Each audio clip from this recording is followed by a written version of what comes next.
Muy buen día, Yuri Enrique Rodríguez en el programa más plural, participativo e influyente de los fines de semana. Y cuidado, este es el sol de los sábados con el Dream Team de la Radio Nacional. Hoy es sábado 30 de agosto.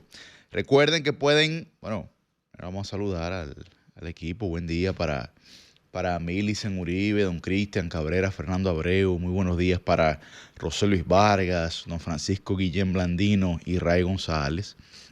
Así como para todo nuestro equipo de producción y a toda la gente que nos hace el favor de sintonizarnos desde temprano como cada sábado.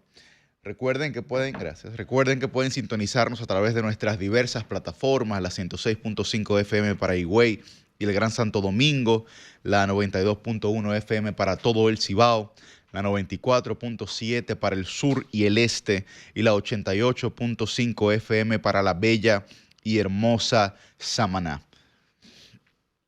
Además, estamos como siempre por Telefuturo, Canal 23 y por nuestro canal de YouTube, RCC Media, y nuestra página web solfm.com. Todas las plataformas para que usted permanezca escuchando este programa que como siempre estamos aquí para llevarle las principales informaciones y acontecimientos de nuestro país desde una perspectiva definitivamente distinta, mucho más fresca.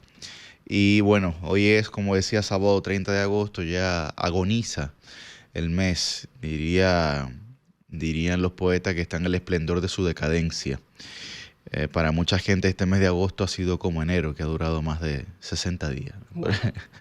Uno todavía se levanta y es agosto. Buen día, ¿qué tal? Buen día, Yuri, a todos los que nos escuchan. Buen día, República Dominicana. Qué bueno saber que están ahí, escuchando Sol 106.5 desde su automóvil, desde su casita, donde quiera que se encuentre. Aquí estamos nosotros para llevarle buenas nuevas y a veces no tan buenas. Bueno, depende de verdad del juicio de valor que haga el que lo escucha, ¿no? Sí, pero tú saber o levantarte hoy sábado de que una joven de 21 años fue violada por 5 hombres, bueno, eso no es tan bueno. Así es, precisamente eso iba a tratar, porque ya los 4 que faltaban, por así decirlo, ¿no?, han sido capturados, que se encontraban prófugos de la justicia, han sido capturados por la Policía Nacional.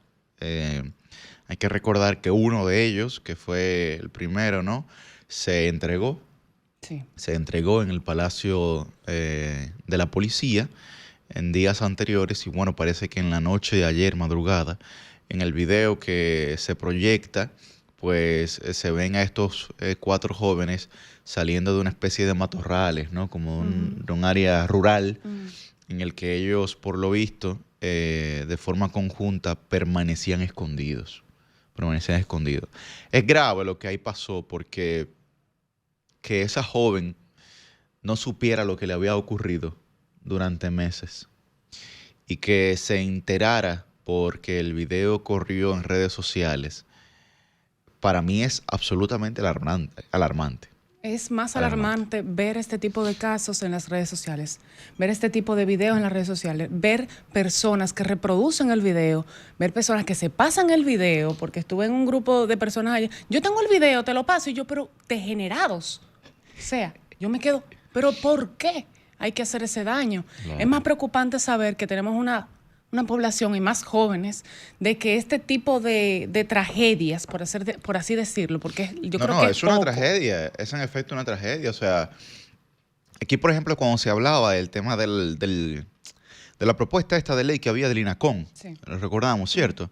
Del Instituto de Comunicación, etcétera, la serie de críticas que se le hicieron, en gran medida estuvieron basadas ante la imposibilidad que iba a tener ese instrumento legal de poder contener las informaciones que circulan en redes sociales. Porque hay muchísimas informaciones de estas que usted las saca hasta de una cuenta, ¿no?, de un usuario que es anónimo. Y esto es lo que nos han dado las redes sociales, que informan tanto como desinforman. Así es. Y que se prestan para situaciones definitivamente tan trágicas y traumáticas como esta. Pero en esa pieza no se hablaba de inteligencia artificial o que, bueno, así mismo como tú dices, bueno, pero si una gente me pasó el video, ¿qué grado de responsabilidad tengo yo sobre ese hecho? Si solamente estoy siendo un receptor de la información, en este caso del audiovisual. Pero aquí yo pienso que lo que se debe resaltar es, aparte de eso que tú muy bien señalas, es la actitud que han tenido estos jóvenes. Exactamente. De realizar un hecho tan atroz, tan, digamos, tan complejo, no solo para una mujer, sino también para la familia de esa mujer. Y que luego se van a gloriar de que eso ocurrió y que nadie los había atrapado. Así es. Que nadie los había atrapado y que ahora estén enfrentando esta situación. Evidentemente es un caso que está ya completamente mediatizado. Eso quiere decir que eso le garantiza condena a ellos. Por supuesto, por supuesto. Son cosas que mira. Sí, eso es hay que hacerse viral para que algo como que la gente te caiga encima, la justicia te caiga encima. Lamentablemente las cosas son así en este país. Lamentablemente, hay que decirlo. Si no te hiciste viral, nadie lo sabe. No hay justicia para ti. Bueno, definitivamente, pero también es otra de las cosas que las propias redes sociales nos han ofrecido, de que mucha gente que estaba dentro del anonimato social, de que tal vez no tenía las vías, las herramientas, los instrumentos como para poder expresarse, ahora puede hacerlo. Así es. Y en este caso muy particular, las redes sociales, independientemente de la atrocidad del hecho, han sido aliadas de esa joven. Porque lo que aliada por desgracia. Correcto, eso iba a decir. Lo que tal vez pudiera significar, lo que significa una desgracia para su vida, también se pudo dar a conocer precisamente por el efecto de red social. El Ministerio de la Mujer el día de ayer lanzó un comunicado, desde mi perspectiva muy atinado, en donde señalaba que los medios de comunicación intentaran abstenerse de revictimizar a personas que han sido efectivamente víctimas, ¿no? Y que cuando uno pues hace algún tipo de comentario, cuando algunos comunicadores o nosotros nos expresamos sobre estos temas, pues solemos incurrir en la revictimización hasta por ignorancia, ¿no? No porque haya un deseo de que eso ocurra, sino porque hasta por la manera en la que uno se expresa, las formas que son tan importantes en la comunicación, no así lo sustancioso, lo sustantivo, ¿no?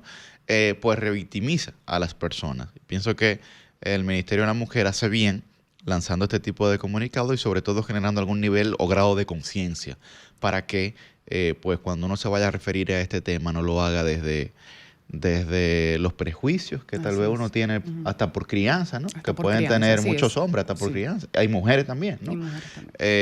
Porque yo señalaba aquí en un comentario hace algunas semanas de que una cosa es el machismo y otra cosa es la mal llamada por algunos autores violencia de género, ¿no?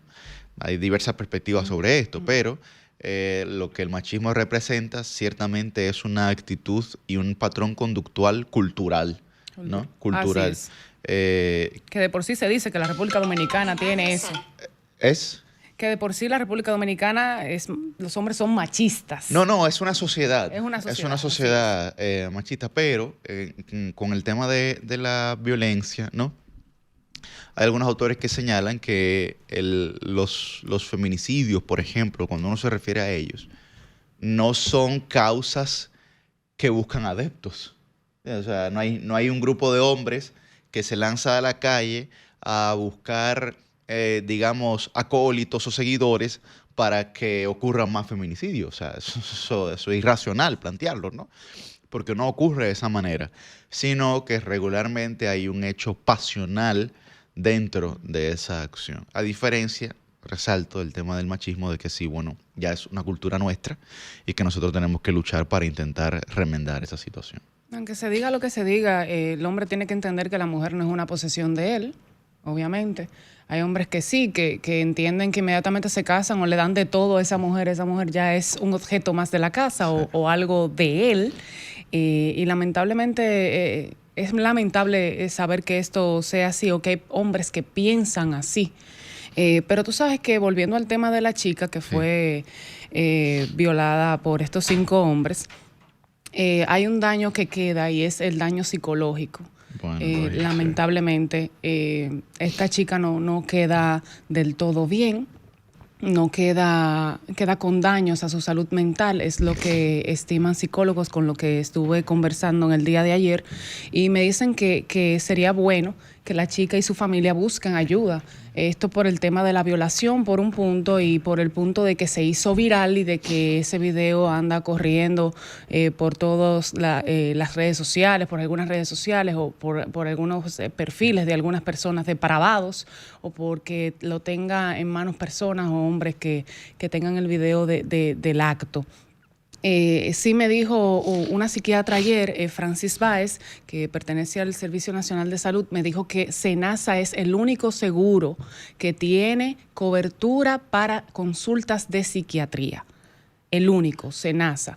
Los demás no lo tienen esa opción y sabemos lo costosa que es la consulta con un psiquiatra, que oscila entre 4.500, 5.000 así es. Y hasta más de ahí. Bueno, pero habría que ver si, por lo menos en este caso, que ha sido tan sonoro, vuelvo y digo, su desgracia, como se ha tal vez viralizado, pues puede encontrar justicia de forma más rápida y una forma también de hacer justicia no solamente condenando a esos hombres que incurrieron en esa acción, sino que también ofrecerle justicia a ella es darle seguimiento ahora, a partir de ahora, desde ahora, no solamente jurídico, sino también seguimiento psicológico, que el propio Estado tal vez pueda asumir algún grado de responsabilidad sobre estos hechos y que entonces ella pueda intentar de la manera que sea posible, ¿no?, continuar su vida y que su proyecto de vida, que ojalá lo tenga, pues pueda seguir en curso. Francisco. Muy buenos días. Hay un aspecto fundamental en lo que ustedes han venido señalando sobre ese caso y tiene que ver con la viralización. O, bueno, hablar de viralización ya tiene elementos muy subjetivos. Habría que ver qué es viral y qué no, pero ya el solo hecho de que se haya compartido múltiples veces por redes sociales, por plataformas y por servicios de mensajería como el WhatsApp, pues da una connotación aún más grave a este caso. Pero hay que ver la otra cara de la moneda. Quizás este caso se está haciendo justamente conocido y la policía y el Ministerio Público están aún más proactivos con la búsqueda, con la investigación y con el eventual procesamiento de estos imputados y el seguimiento a la víctima, que es fundamental en este tipo de casos. Pero ¿qué pasa con todos aquellos casos que no se conocen, que no se viralizan, que no se comparten? Que muchas veces las víctimas, a diferencia de esta chica, ni siquiera toman conocimiento real de lo que le sucedió en un determinado momento. ¿Qué pasa con este tipo de casos cuando la víctima, siendo una mujer, queda embarazada? ¿Qué pasa cuando pierden la vida? ¿Qué pasa en esos rincones del país donde, sea por un tema de brecha digital, sea por un tema de inaccesibilidad o porque simplemente la circunstancia no lo llevó hasta ese punto, estos casos no son del conocimiento de las autoridades y pasan con mucha frecuencia?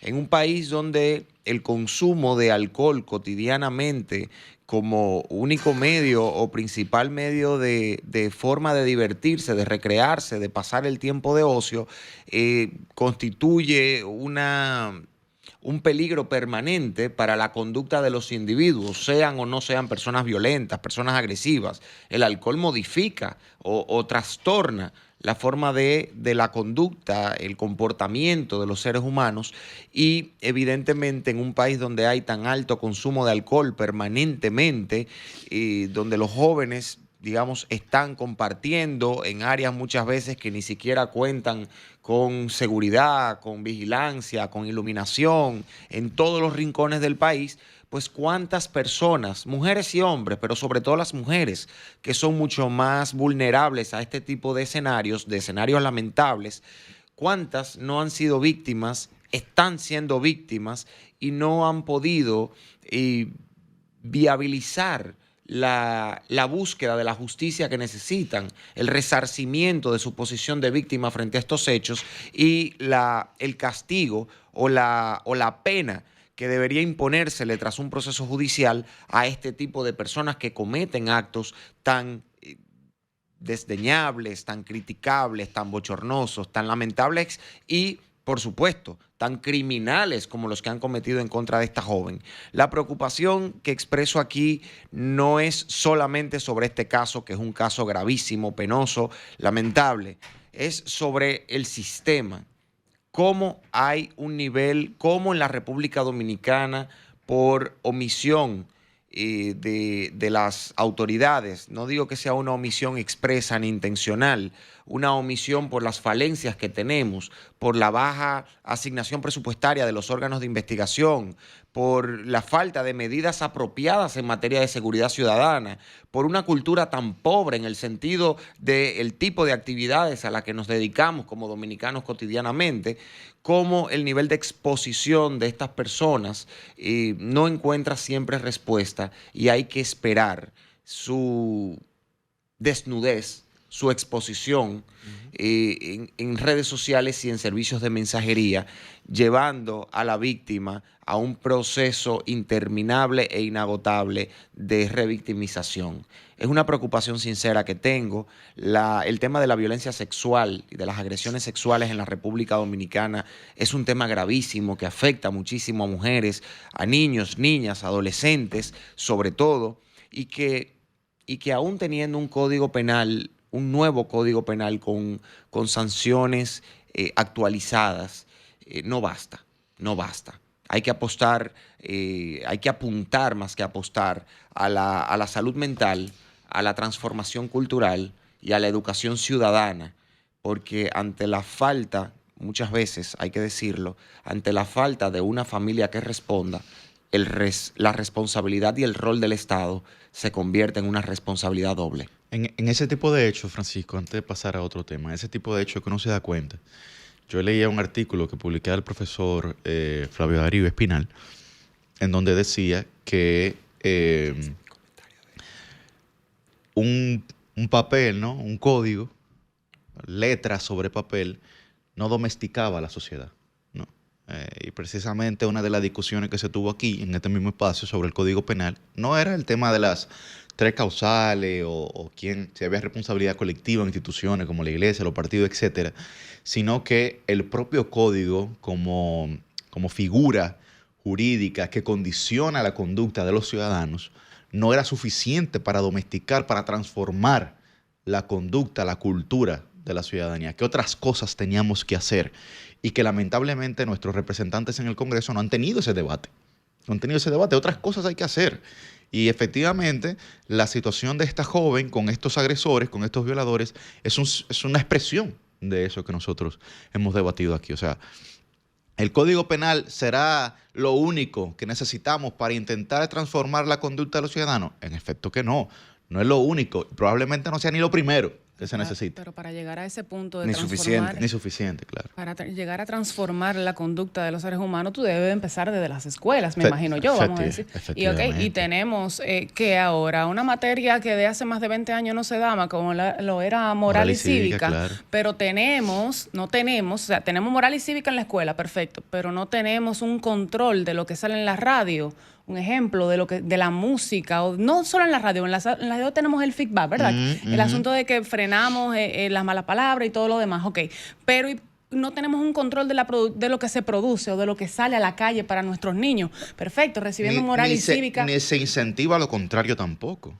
Es decir, no se incentiva lo contrario a esas malas palabras, a esos dichos prosaicos. No hay nada contrario a eso. Correcto, no lo hay. No hay nada contrario a eso. Eso quiere decir que moral y cívica, ok, lo tenemos en la escuela, pero después que llegan los muchachos a la casa, pasa un musicón por el frente de la casa, que sí yo cuánto, que sí yo qué, por no decir muchísimas cosas, ¿verdad? Sí, pero también hay que ver el contexto, justamente a propósito, Yuri, de lo que mencionas, hay que ver el contexto de las situaciones de violencia y de agresión y de aquellas tipificaciones que están en el código con sanciones más agravadas. Un empresario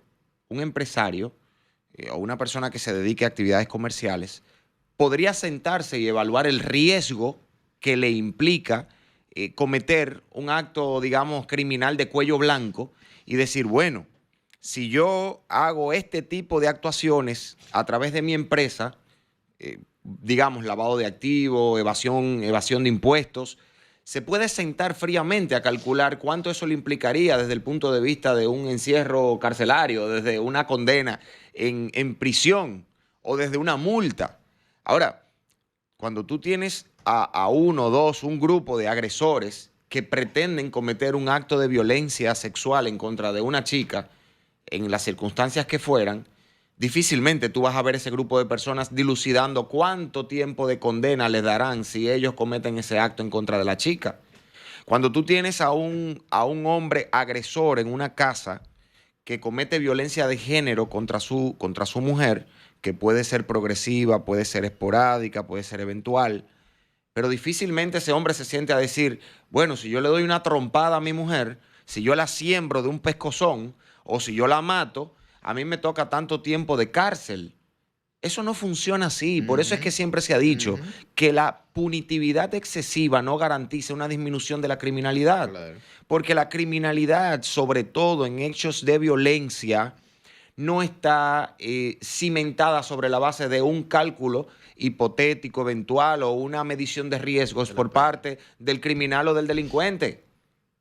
Ellos conocen la violencia como un modo de vida o estarán afectados quizás por algún tipo de trastorno mental o por algún tipo de, arrastran algún tipo de situación de violencia en su histórico, en su carpeta histórica, y es lo que conocen.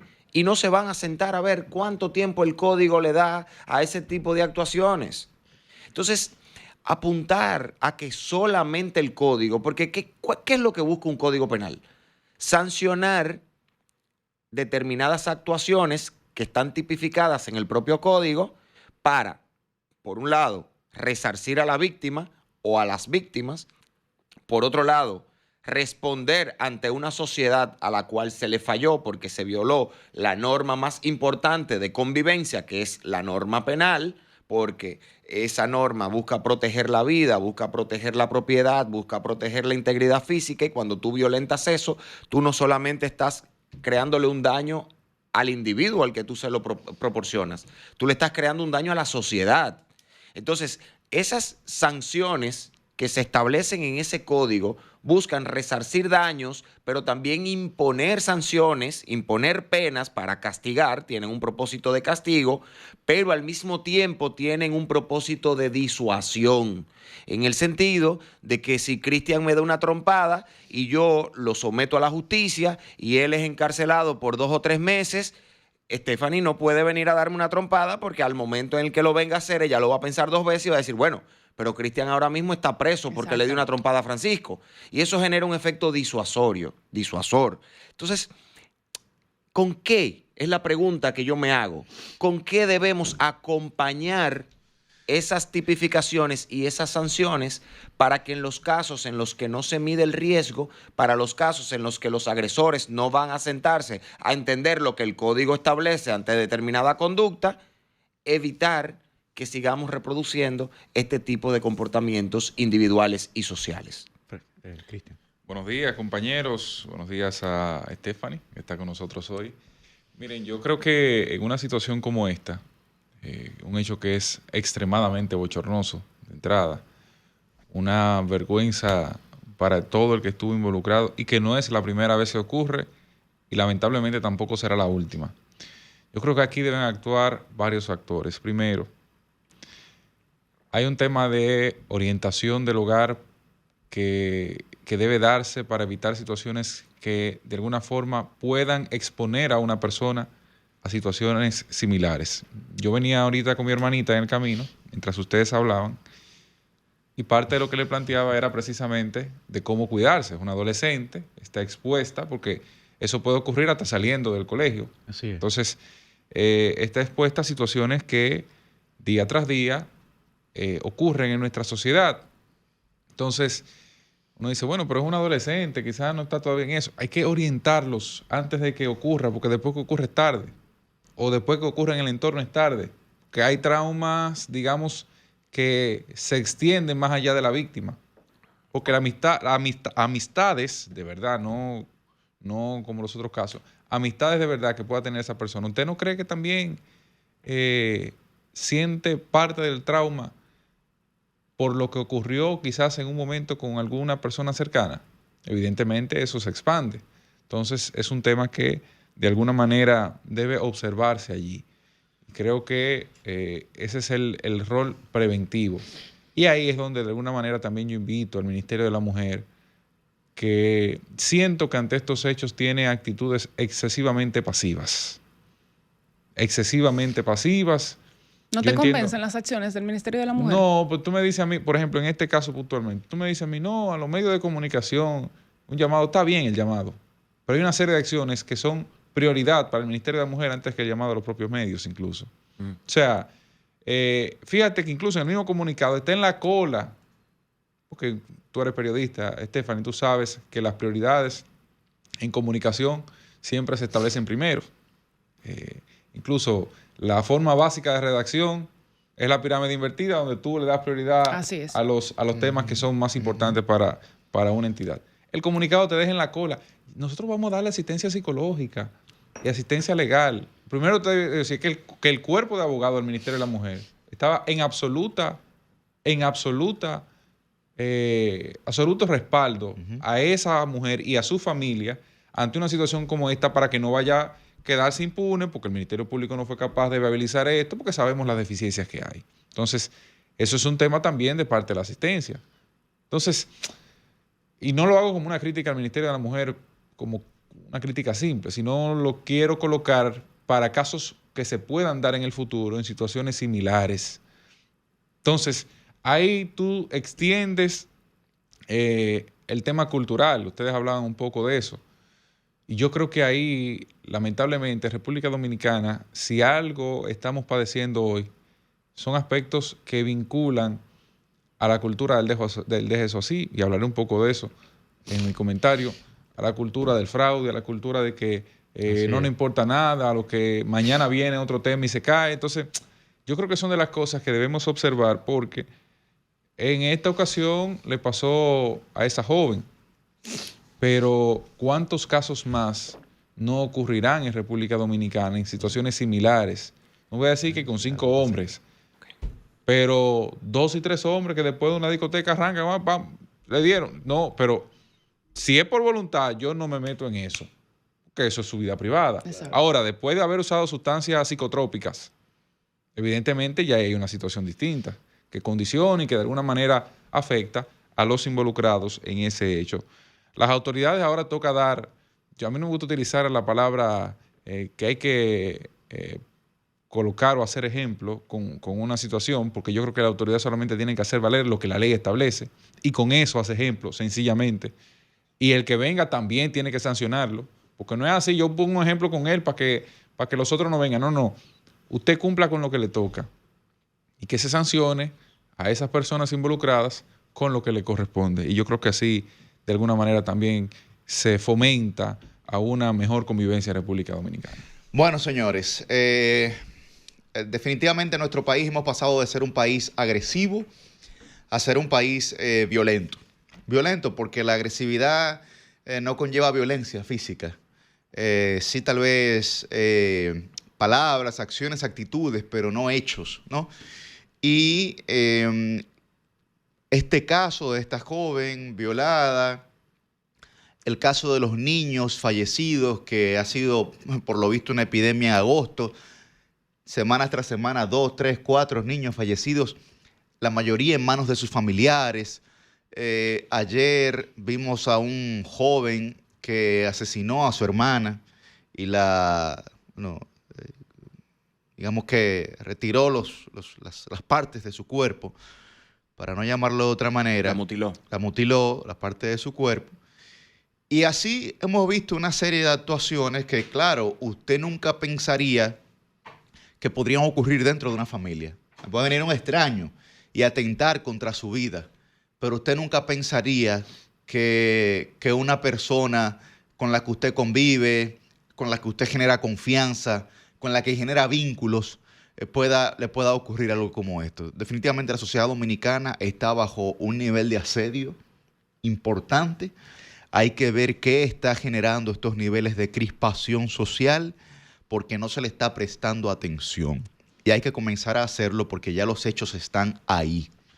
Francisco hablaba anteriormente del tema de la ingesta del alcohol, pero también hay que hablar del tema del consumo de estupefacientes que ha aumentado bastante en nuestro país y que está al acceso de todos, al acceso de todos.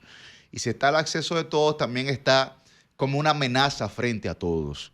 Y eso nosotros tenemos que intentar como sociedad regularlo. Tal vez no sería la expresión correcta perseguirlo, porque hay una presunción de que usted no está haciendo lo indebido. Sin embargo, el Estado tiene que asumir su rol.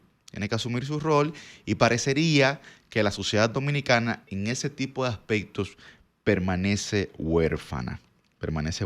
Así que tenía una información. Sí, justamente a propósito de que Cristian estaba hablando se refirió al rol que viene desempeñando el Ministerio de la Mujer en ese caso. Y digamos que ha sido un rol deficiente, ¿verdad, Cristian? No han enfocado correctamente esa pirámide, como tú bien señalas. Yo quiero hablar muy brevemente del caso que se dio en Los Guandules y que involucra al Instituto Nacional de la Primera Infancia, al Instituto Nacional de Atención Integral a la Primera Infancia que dirige Josefa Castillo. Es muy temprano para decir la mala palabra que yo quisiera decir por este micrófono, Santísimo. por el lamentable, bochornoso, reprochable e irresponsable comunicado de Josefa Castillo. Carajo, con respecto a este caso. Irresponsable, con todo el respeto, doña Josefa. Una irresponsabilidad institucional del máximo nivel. Lo que ha dicho el INAIPI, estableciendo... Esta noticia es del 26 de agosto, evidentemente fue en la semana. Hoy es que tenemos que referirnos a esta terrible declaración que hace el INAIPI sobre el caso de la niña Emaylin Coronado, de 7 años, y me voy a tomar la atribución de hablar por mí y por Millicent, que sé que estaría completamente de acuerdo con este reproche que le vamos a hacer al INAIPI, que ha establecido que al recibir la denuncia de lo que estaba pasando con esa niña por parte de unos vecinos, ellos dicen que ellos no son receptores de denuncias. Esa no es nuestra misionalidad, ponen. En la plataforma solo entran casos de niños o niñas de 2 a 5 años. Si no son de ese rango, no se procesan. Dijeron además en esta nota de prensa que la persona que iba a tramitarlo a su superior inmediata no lo hizo por responsabilidad de la propia superiora. Lo que podemos asegurar es que el caso no está en nuestra plataforma. Donde llegó la información no pudo tramitarse a nuestras redes de servicio porque en nuestra plataforma solo entran casos de niños o niñas de 2 a 5 años. Si no, no entran. Qué barbaridad. Llamen al Chapulín. Qué barbaridad. ¿Qué es lo que está pasando en este país? Porque miren, yo no voy a hablar de la parte humana. Yo no voy a hablar del sentido común, que es el menos común de los sentidos entre estos funcionarios incompetentes. Los de primer, segundo, tercer y quinto nivel. Una situación como esta es para que el presidente de la República extirpe desde el funcionario más alto hasta el más bajo a todo el mundo del INAIPI, pero que lo extirpe de la función pública porque no están en capacidad de rendirle resultados al país ni de proteger la vida de una niña. Me voy a quitar el lado humano, el lado razonable, el lado consciente y voy a pensar solamente en el lado legal. En la República Dominicana hay una ley que es la ley número 107-13, que es la ley que regula los derechos y deberes de las personas en su relación con la administración pública. Es decir, cualquiera de nosotros en las diferentes formas de vinculación que tienen con el Estado, con las instituciones, con la administración pública. Bueno, esa relación está regulada en esa ley. Y en esa ley hay un principio de facilitación que establece que aunque usted vaya a una institución equivocada a presentar un proceso, una denuncia, una solicitud, en esa institución tienen que indicarle a quién usted debe de ir. O deben de recibir esa solicitud o ese trámite o esa denuncia y tramitarla a la institución correspondiente. Eso es un principio básico. Ese es un 101 de la administración pública desde hace 15 años.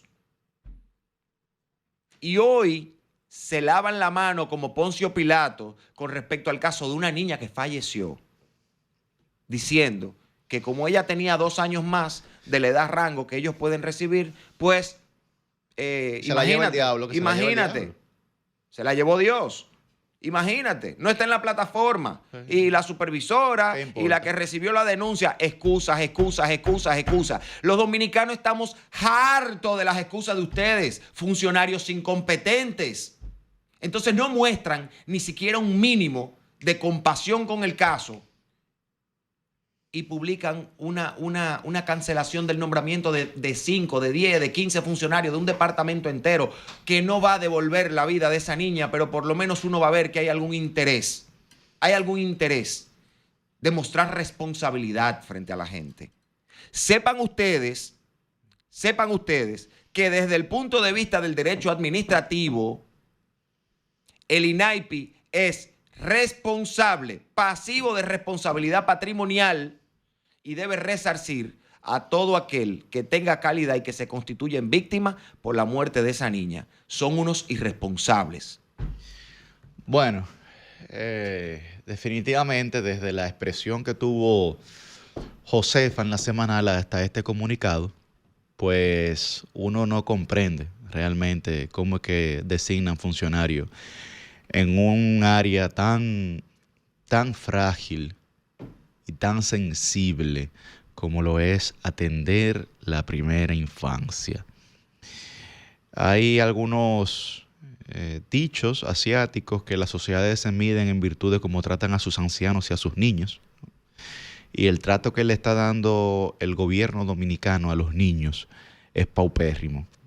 Es paupérrimo. Yo mencioné antes de que Francisco hablara cuántos niños han ido falleciendo semanalmente, inclusive a manos de sus familiares, del entorno, de su hábitat. Ojalá y en algún punto este gobierno se decida por hacer algo en favor de los niños. Ojalá, quién sabe, puede ocurrir. Y una pena que entre tantos decretos y cambios no se esté tomando en cuenta esa situación que tú planteas, Yuri, y que los cambios sean más estratégicos y políticos, sean más movimientos de fichas que decisiones tomadas en torno a la necesidad de cada sector. Porque ese sector ameritaba un decreto, quizás no el día después de la semanal, pero sí el día después de esa nota de prensa. Así es. Bueno, a las 7:40 ahora vamos a hablar, señores, sobre los decretos que han estado circulando durante esta semana, en donde se ha nombrado un nuevo director de Promesecal, mientras una subdirectora con las facultades de director, pues no duró ni 48 horas, me parece, don Cristian. Ni 24. Ni 24. Ahí tocaron una salsa que decía, ni siquiera dejaste mi cuerpo. ¿Verdad? Se la pusieron. De una vez. No le dio tiempo a llegar a la institución. Es que había que firmar unas órdenes de compra y la dejaron ahí. Es probable. No, es un chistecito. No, está bien. No sé qué fue lo que firmaron. También, pues, han designado un nuevo director del Zoológico Nacional. ¿Usted es asiduo, don Cristian? ¿Usted visita el zoológico constantemente? No, yo tengo tiempo, no visito a los colegas. ¿Cómo los colegas? ¿Cómo los colegas? ¿Cómo los colegas? Sí, a los colegas, a los animales. No, pero no. Nosotros somos parte del reino animal. No, definitivamente. Pero... pues entonces son coetáneos, son compañeros.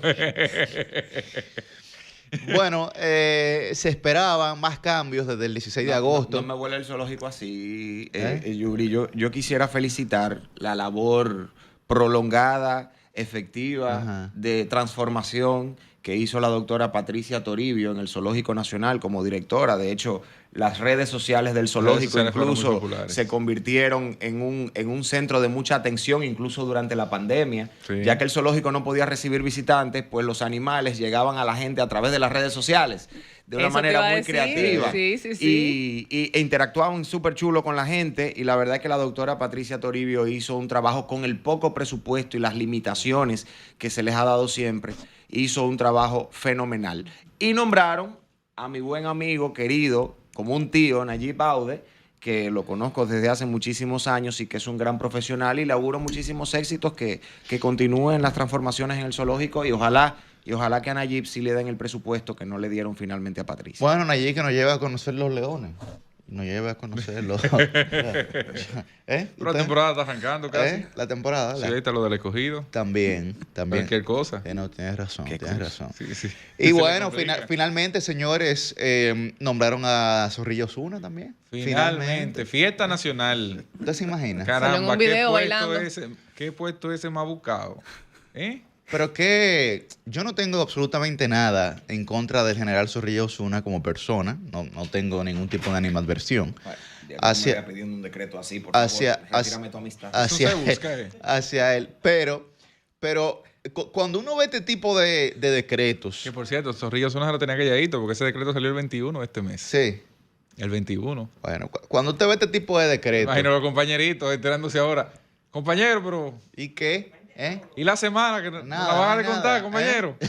Sí, porque tú sabes que en la lona... Sí, estaba 20-0 ganando el tipo aquel. El MAP le va a crear un premio especial, a él. A la Dirección de Desarrollo Fronterizo. ¿Por qué? El premio a la resiliencia, hermano. Puede ser. Pero tú sabes que cuando uno ve nombramientos como este, ya fuera de chanza, de personas que están pululando en la política nacional desde hace 30, 40 años, y que uno tendría que revisar muy bien cuáles han sido sus aportes a la democracia dominicana, a la institucionalidad de nuestro país, al desarrollo de la república. Usted se pregunta, ¿hasta cuándo es que nosotros vamos a tener esta serie de políticos que migran de gobiernos a otros sin importar el partido político que esté gobernando, simplemente para verse en un cargo, digamos, señalado por el presidente de la República?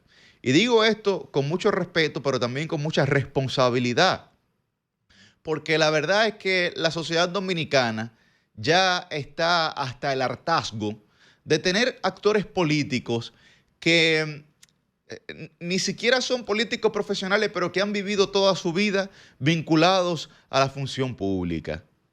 Y yo no estoy con esto desmeritando a nadie, porque usted no puede hacer un juicio de valor o una evaluación en virtud del tiempo que una persona tiene en un cargo. Es decir, que tenga 20, 30 años en un cargo no quiere decir que por eso haya que removerlo, porque si está siendo efectivo, si está siendo productivo, si está entregando los resultados que requiere la sociedad dominicana, bueno, no hay problema, puede permanecer.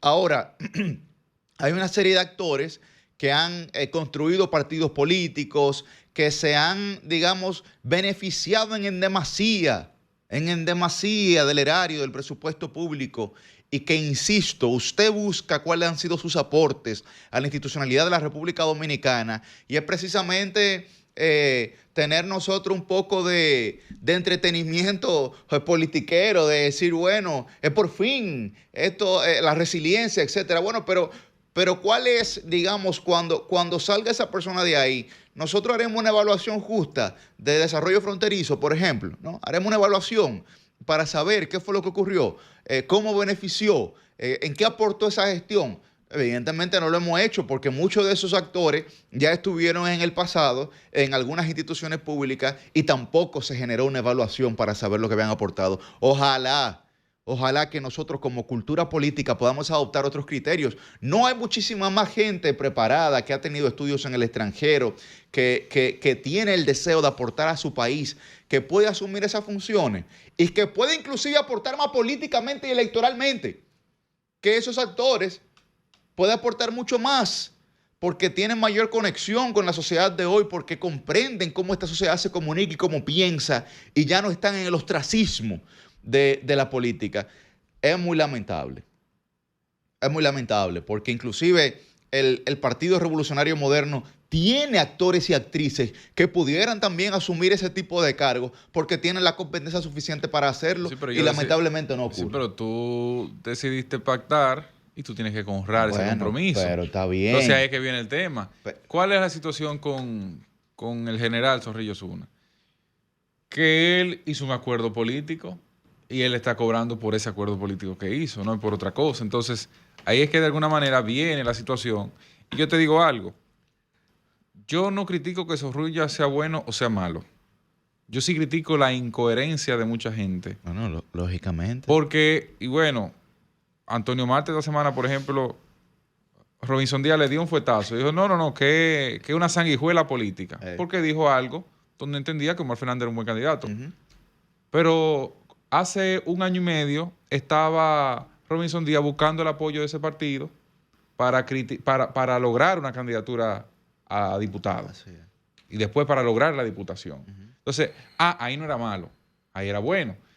Zorrillo Zuna, no, era INEPRE quebró y lo desbarató cuando estaba bajo el mando de Zorrillo Zuna. Pero luego hacemos un pacto político y se curan esos pecados. Claro. Entonces, ahí es que yo voy. Por eso yo le digo que Hipólito es el mejor en este país, en ese tema. Hipólito es el peor presidente, pero el mejor expresidente. Y el tipo más coherente que hay en política. Aunque esté descojonado y aunque no esté de acuerdo con algo, todo el tiempo tú sabes que Hipólito va a tener la misma respuesta frente a un tema. Todo el tiempo, aunque esté equivocado y él lo sepa y lo sepa su familia y lo sepa todo. se mantiene firme. Pero si yo creo esto, yo lo creo. Hipólito, todo el mundo, la propaganda, Ministerio Público Independiente, pero dijo, yo no creo en esa vaina. Así es. Y lo dijo el primer día y tú le preguntas Y lo hoy y dice lo retiene. mismo. Así es. Así es. Y dice lo mismo. Claro. Su enfrentamiento con Leonel dice lo mismo el primer día que lo que dice hoy. No, que tal cosa, lo mismo el primer día que lo que dice hoy. Entonces, eso también política, vale. Ojo, no es que tú tienes todo el tiempo que pensar igual, pero tú tienes que por lo menos justificar bien cuando tú vas a hacer un cambio en una posición. Pero claro. Entonces, en ese momento, General Zorrillo Zuna era un quebrador de instituciones. Y el INEP se fue a pique por él. Yo le pregunté hace una semana a un funcionario que lo criticaba mucho, porque yo sabía que el decreto venía ya. ¿Qué pensaba él de Zorrillo Zuna? Y decía, no, pero ustedes tienen que dejar de atacar a Zorrillo Zuna. Es un hombre, es un intelectual dominicano, autor de las principales obras sobre Luperón. Entonces ya fíjate cómo es el cambio. Entonces, ahí es que yo digo, la política tiene que tener otro sentido para que la gente respete a los políticos. Cambio y fuera. Comunícate 809-540